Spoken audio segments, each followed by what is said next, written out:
countries, a new report on the Common African Position on Asset Recovery reveals that Africa accounts for approximately $88 billion in assets that could be reclaimed, while Nigeria alone has recovered over $5 billion in assets over the past 25 years.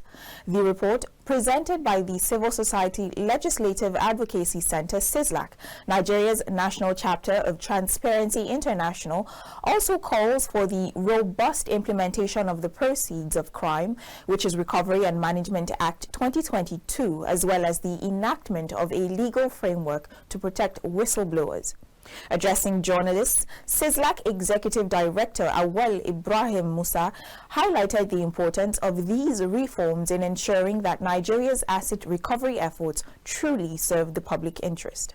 While there has been improvement, it is crucial to note that adequate management of this recovered asset is still required, and this can be done through effective implementation of the provision of the Proceeds of Crime, Recovery and Management Act 2022. The government should enhance engagement with the citizens and civil society. Civil society will go and do all the work. They cannot even be, acknowledged. They didn't collect government money. They don't collect government payable. They don't lobby anything. All that the civil society want is that please don't loot the money. Use it for the good of the people. That's all that civil society are asking. And government, in some cases, they find it offensive that we say don't loot the money. So this is one of the major issues that we have, and I think it is important government began to do something, transparently. Enhancement of whistleblower protection legal framework, as well as other, whistleblower protection channel. It's very, very important to encourage Nigerians to speak out against, looters, against people who have, looted our assets. The banks serve as a gateway for money laundering. The banks serve as a gateway for even stealing customers' money. Do you know that Sterling Bank connived with its staff to steal CISLAC money? The assessment also indicates that Nigeria still requires stronger engagement with citizens and civil society to support asset recovery and transparency efforts.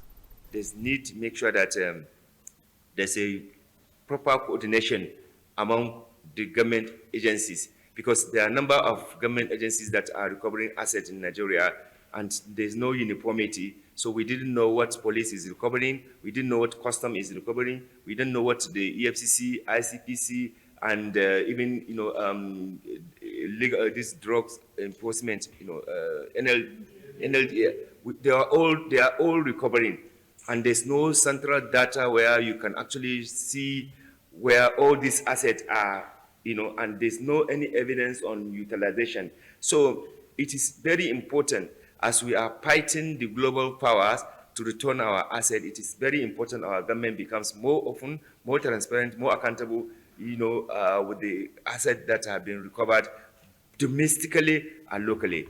Nigeria has been a leader in cross-border asset recovery initiatives, recovering over $5 billion in assets in the past 25 years. 40% of indicators in this area are fully met, and Nigeria continues to foster partnership across Africa to facilitate repatriation. Challenges. Despite these successes, public engagement in asset recovery remains low. Mechanisms such as whistleblower protection are lacking, which limits citizens' ability to report concerns about asset misuse. The Common African Position on Asset Recovery, CAPAR, adopted by the African Union in 2020, aims to reclaim African assets illicitly transferred abroad and to promote stronger asset management practices across the continent. The assessments cover 6 countries: Côte d'Ivoire, Equatorial Guinea, Kenya, Morocco, Madagascar, and Nigeria.